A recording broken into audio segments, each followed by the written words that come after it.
আসসালামু আলাইকুম বন্ধুরা। আজকের আলোচনার বিষয় হলো রোজা রেখে ফ্রি ফায়ার এবং পাবজি গেম খেলা যাবে কিনা। এই বিষয়ে শেখ আহমদুল্লাহ হুজুরের বক্তব্য শুনবো। তাহলে চলুন আর কথা না বাড়িয়ে রোজা রেখে ফ্রি ফায়ার এবং পাবজির মতো গেমগুলো খেলা যাবে কিনা সেই বিষয়টা জেনে নিই।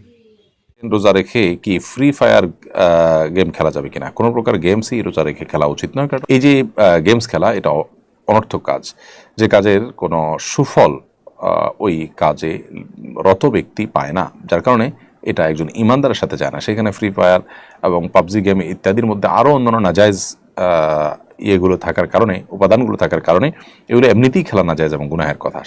সম্পূর্ণ ভিডিওটা দেখার পর এখন অনেকের মনে এই প্রশ্নটা আসতে পারে, গেমের মধ্যে আবার খারাপ কী আছে?